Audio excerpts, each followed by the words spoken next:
Hello there, and welcome to another episode of ERAΘΜUS. The amazing podcast that combines the two best things, Athens and Erasmus. On the microphones, Nikos Dionysatos. And Iasonas Kolyvas. And today, it's time to talk about the Netherlands. It's a Dutch episode, and today with us we have... Margje. So, introduce yourself. Like, what do you study? So I study spatial planning and design in the University of Groningen, and I'm currently on exchange at Pantheon University, in Athens. Okay. And what exactly you do in Pantheon, like with spatial planning? Like, I'm curious. Yeah, so they don't really have a department for it, but I'm part of the Economic and Regional Development faculty. But I only have like one course there because they only have one course in English. So, and it's, I don't remember the exact name, but it's about like urban geography and economics. And that's like the one course that kind of has to do with my major. And then the rest, I just have free choice. So I'm following a bit of everything.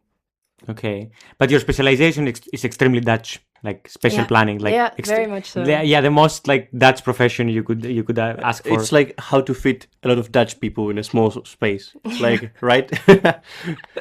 No, true. It's a pretty big field in the Netherlands, I think, compared to other countries. Yeah, I think like the Netherlands is like, half in the size of Greece, but it has like 15 million people. Like So- 18 million, and it's not 18 million? It's not half of Greece. It's less bro. than half. It's like, I think it's 1/5 of Greece. No, that's too No, too little. It's 1/5, I think. We'll like check later. 30,000 like square kilometers. Is it? 30,000? Something like this. I'm not gonna lie, I don't know this. Yeah, square maybe with the kilometer. reclaimed land it's a bit more, but still like... Yeah, they're also like stealing land from the sea. Yeah, Yeah. true. So yeah, there is this meme going around that like the longest war has been the war between the Dutch and the sea. It's still ongoing. Yeah, true. They explain that a lot in my major as well. Like, it's a lot about water and a lot about water just in general. Yeah. Yeah. Avatar, the Way of the Water, something like this. Yeah. Okay, so why did you choose to come to this amazing country, Greece, and how did you choose Padio? So we had the option to do an Erasmus, and I always wanted to live in a different country for a period of time. And me personally, I just wanted to go to some place that's a bit warmer and, a different culture. So for me, like Germany or Nordic countries were just not really an attractive option. And then my faculty, they had certain partner universities, which one of them was Pantheon. So yeah, I just applied for that, and I got in.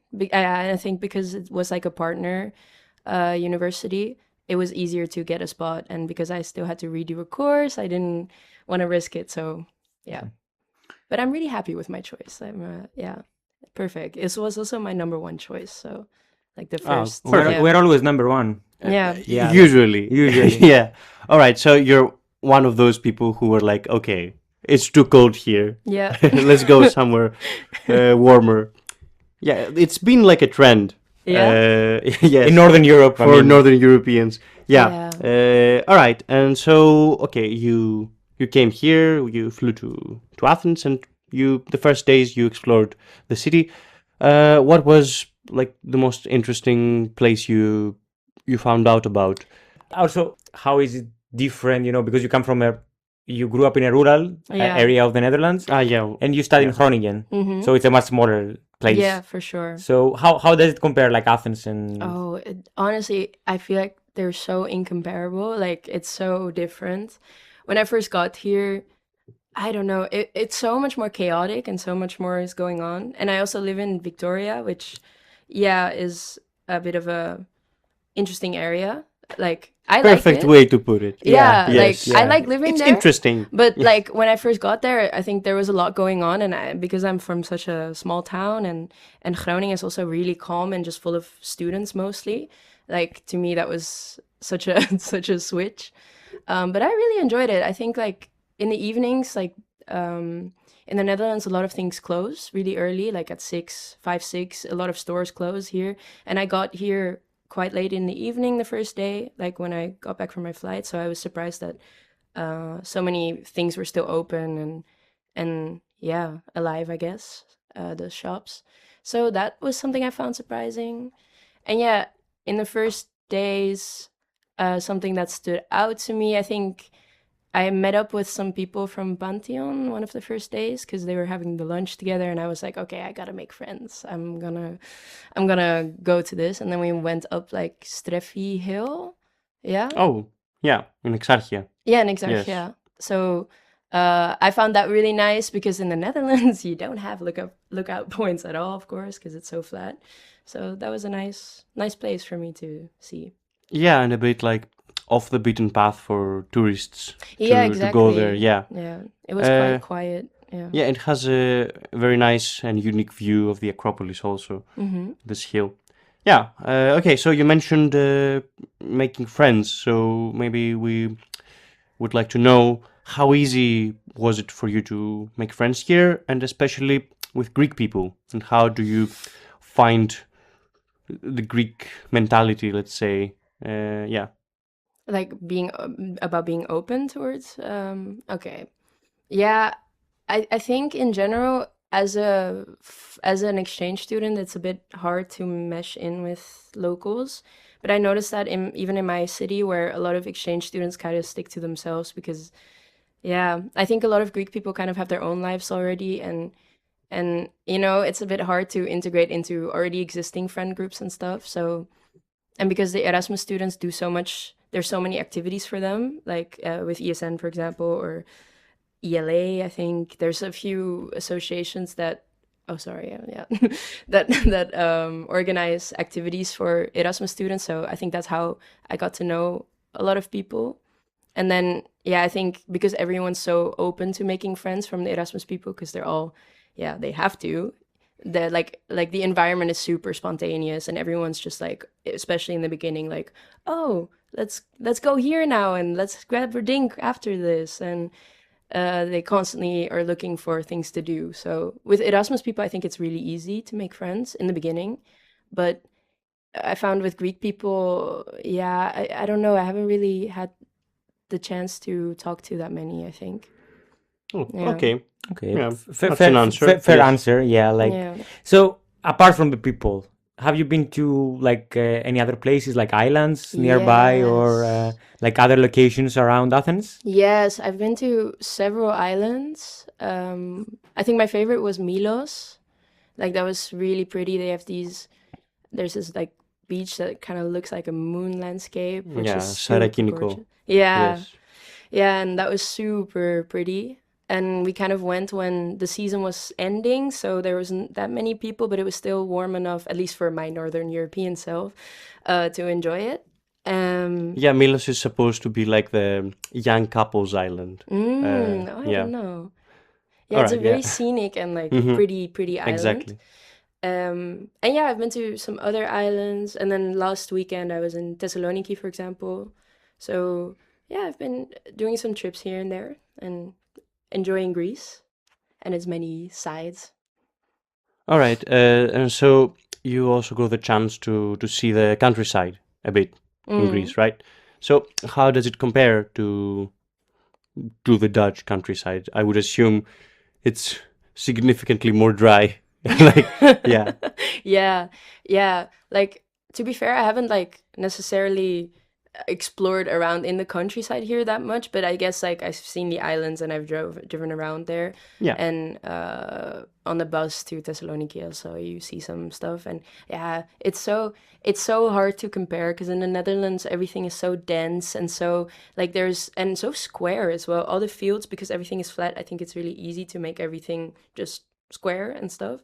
So a lot of the fields, they're really just like little rectangles and it looks very artificial in a way. And here I found that a lot of the nature is way more rugged and way more, yeah, it just looks way more natural. And for me, that's really cool to see because, yeah, you don't really have that where I'm from.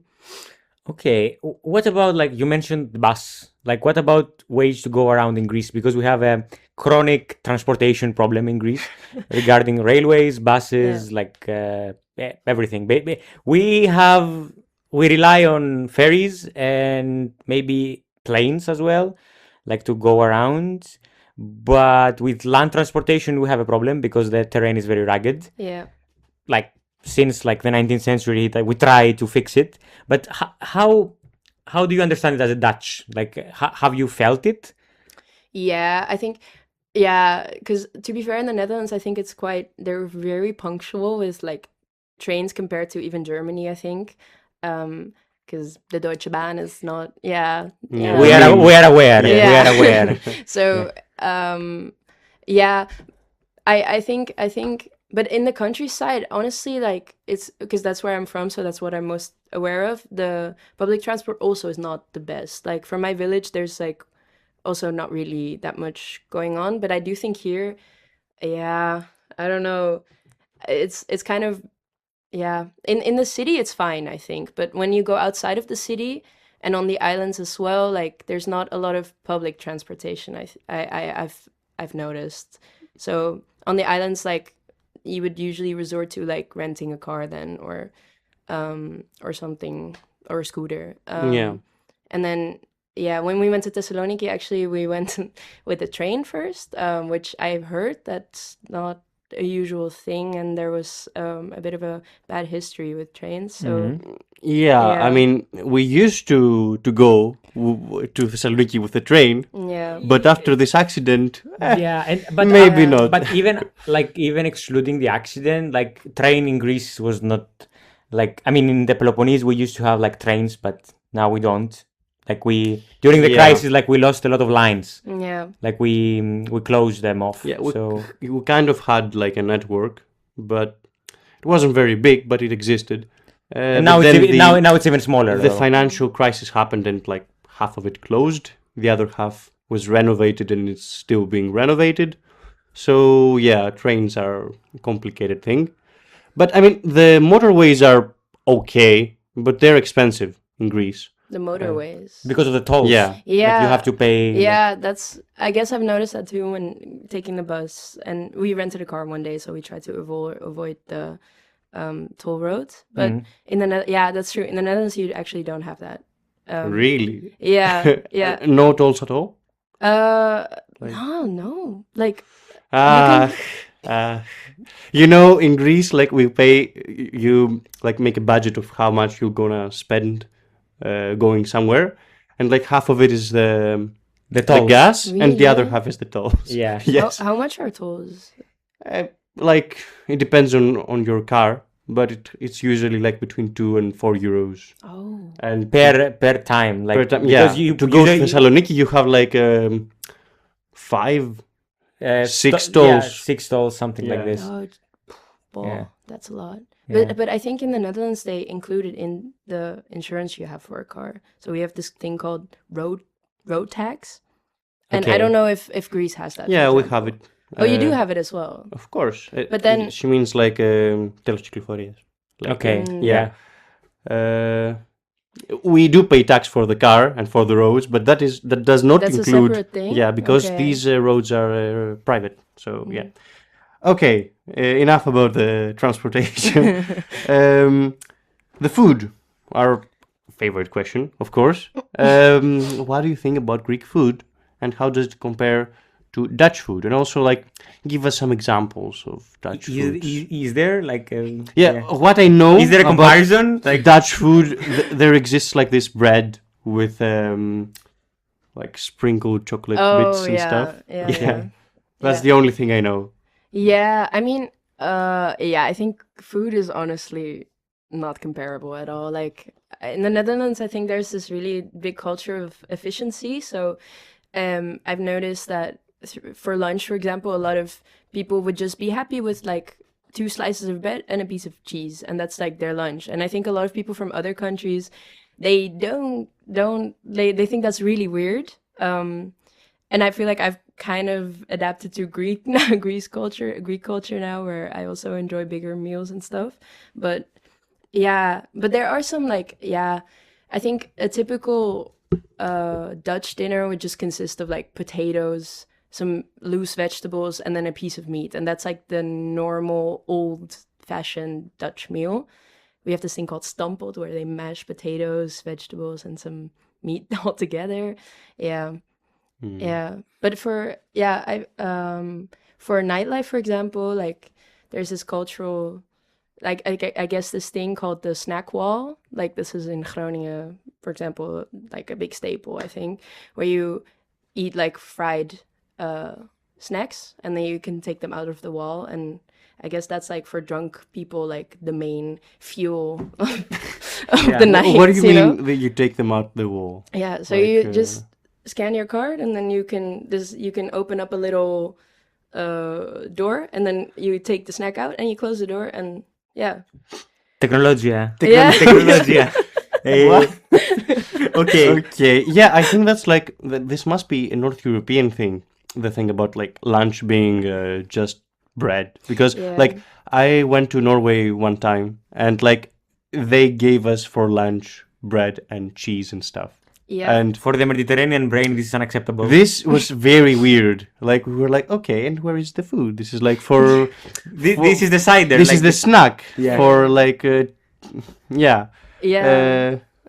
Yeah, my stepmother, she's Russian, so she also said one time, like, when she first came to the Netherlands and started to live there, like, she really couldn't comprehend that it was a meal. Like, to her, it was a snack, you know, like a piece of bread and some cheese, like, yeah. And I kind of agree, it's not really a big meal, but I guess a lot of people just think it's quick and easy and it fulfills them, so, yeah, they're content with it enough, I guess. Okay. So let's go to another question that is half cultural, half like also from a political science point of view. Like, I mean, usually we avoid politics anyway, like in this podcast, but we cannot avoid this question because in the Netherlands you have a very different system than ours, and you have a lot of like extreme representation. Like you have I mean, not extreme in ideology, extreme in the sense that like you have a lot of forces that are just for one issue. Like you have a lot very of specific like one issue parties. yeah. And a lot of localized stuff, like that local politics are important. How have you like compared it like on a cultural level in the Netherlands and here? Like, because here we are very different than that. Yeah, I don't know. I don't quite know how it would compare to Greece because I don't know if I've talked about politics enough with Greek people to actually know about what it's like here.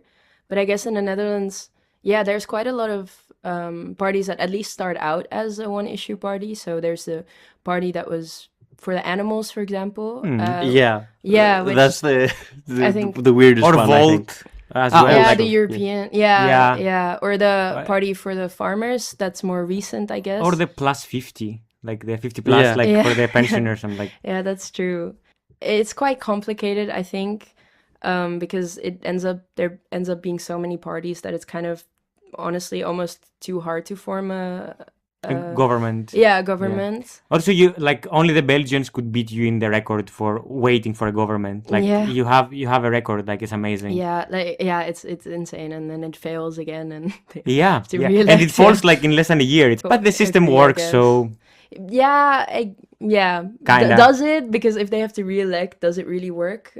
Yeah, I kind of think the one issue parties, like, I don't know if it's necessarily a good thing because it ends up being really complicated to form like a government. But What do you mean it's wrong to have a party about animals' rights? It's just And, that. Yeah, just that. Like, yeah, yeah, it's- to be fair, I think a lot of them, they start out as one party, and then they get more Yeah, and then they- like diverse. like, yeah. with- Okay. So like the party of the animals, I think they're quite getting a bit bigger as well, and a bit because they just focus on. they also speak more about stuff. other stuff. Like yeah, that's it's the not the point. only thing, I guess, but that's what Yeah. they started. Yeah, out now with. they also care about insects. Yeah, okay. All right, another question that we're interested in, as always, is the housing. And the Netherlands is like very Notorious. specific, It's like yeah. very notorious for Notorious. the housing crisis. So Yeah. Yeah. So how easy was it for you to find a house here? What about the prices, and what's the situation back in the Netherlands? It's so. I think I was so shocked when how easy it was for me to find a place here.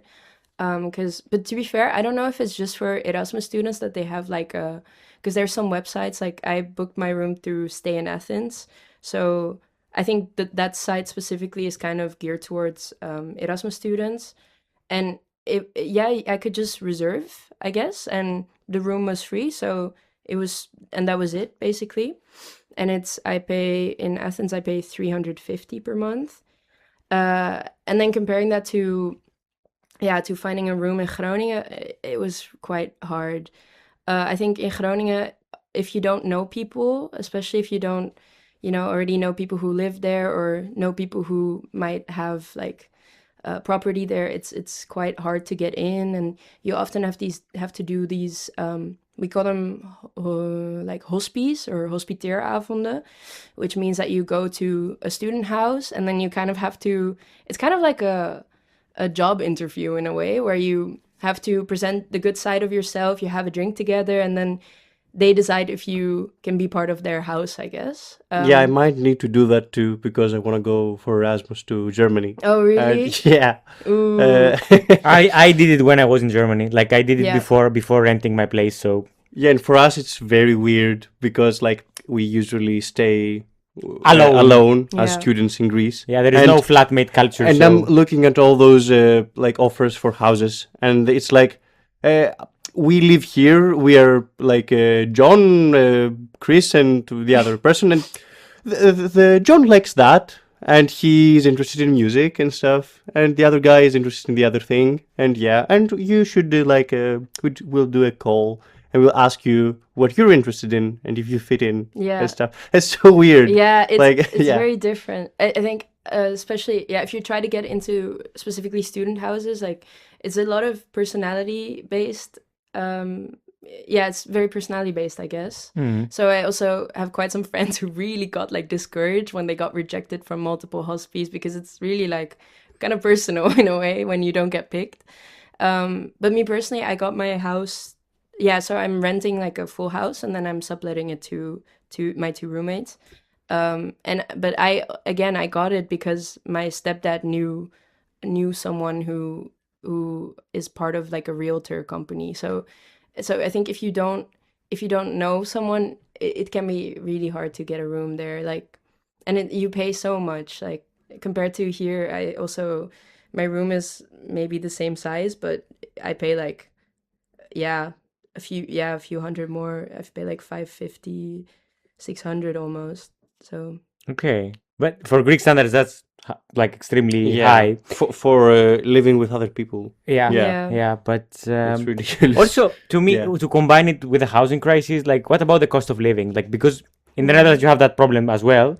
But like in Greece we have it too, and many times we feel that with Greek salaries we have Dutch prices. Like what? Yeah.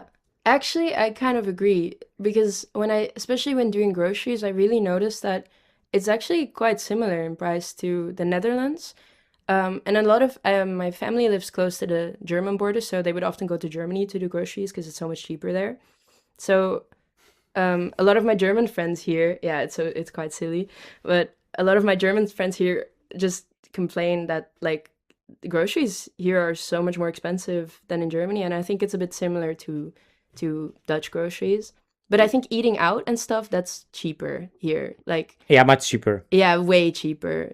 Yeah, that's like not comparable. But the general cost of living. We tend to like buy groceries from Lidl, which is like a German company, because it's cheaper in Greece from the Greek supermarket chains. Like it's ridiculous. Yeah, it's so weird. Yeah, I don't get it either. Like I've had multiple discussions about this, I guess, with people, because we're all from different places, so naturally those topics will come up. But it's so crazy that the groceries don't equate to the salaries. The salaries. Yeah. Okay, it's a problem for the last like 3 or 4 years, I think. It has many different origins, but like it mostly has to do with the supply chain, I think. Prices are artificially higher. Like they are pushed up, basically. And like the cartelization of all those companies who don't compete. So Now let's continue with something that you cannot find in a supermarket.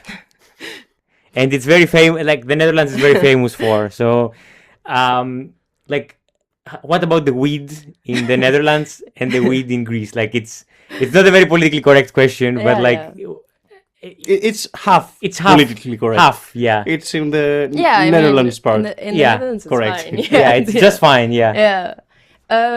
I mean, well, obviously, it's not legal here, right? Like, Yeah. you can't buy weed But- here legally. But I do know that, like, I've talked to some Greek people here and there, and I think everyone kind of knows someone in a way. So everyone kind of has a dealer, I guess. And in the Netherlands, I think you don't have dealers for weed. You know, like you would just go to a coffee shop, is what you call the weed stores, and you just get your weed there. I don't know. It's really easy. And like, how do you get it? Like, you go and you're like, I want a pack. How is it, like in a package, in a box, or what? How does it work? You can just ask the person behind the counter. They're usually really ready to help you. And there's actually a menu usually. Oh, Yeah, they're quite there is a funny. menu. But there are different joints that you can do. Yeah, like, yeah. Okay. Okay, yeah, makes sense. With different effects and different. Yeah, I don't know. There's a lot of different types, I guess, you can get. And you can get pre-rolled or just the weed itself. So efficient. Yeah. So, And very regulated, and taxable. Like, the thing in Greece is that, like, this is my point, that, okay, many people disagree with the effects that the weed might have. Yeah. But it's so widespread that it's a pity that we don't tax it. To me, legalization is about taxing it. Yeah. And also the quality, because like Quality control. quality here is you have no idea what you're buying. Yeah, like it varies a lot. Yeah. Like, I think that's a big reason why it's probably legal in the Netherlands, so that they have more oversight over it and control. yeah. I mean, me personally, maybe it's also because I'm from the Netherlands where it's legal. I also don't see it as such a, like, I don't see it Moral as such problem. Yeah. Like, if I think about weed, I just think about people smoking it at their homes, pretty chill usually. I think always alcohol is actually the effects of alcohol are usually way more intense and disruptive. But every country has their own stances on it. Yeah. So another characteristic thing about the Netherlands is the bike culture there, and here in Greece and especially in Athens, let's say, okay, we do have some bike lanes, but they're like 100 meters and then they don't connect to anything. Yeah. So we're trying. We need some decades more to build a system. But in the Netherlands, like, I think that maybe to a degree the bikes have replaced cars. So can you comment on that? Yeah, for sure. So, I mean, I will draw from my personal experience from living in Groningen then, but I think this counts for honestly any Dutch city. But in Groningen, in the city center, you can't even drive a car. Like, they got rid of them. So I think the Netherlands they really try to give bikes a priority everywhere, honestly. So yeah, I think bikes are honestly the main. Yeah, if especially if you live in a city, that's just your main mode of transport. Like, and there's these huge,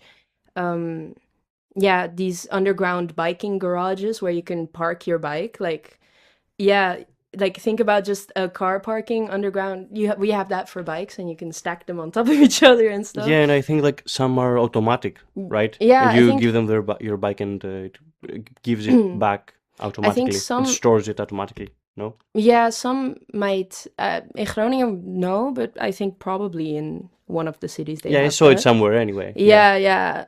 I bet. I'm not quite sure, but in Groningen you just have you pull down a little rack and then you have to put it Ooh. on and you pull it back up. Another technology moment. Yeah, indeed.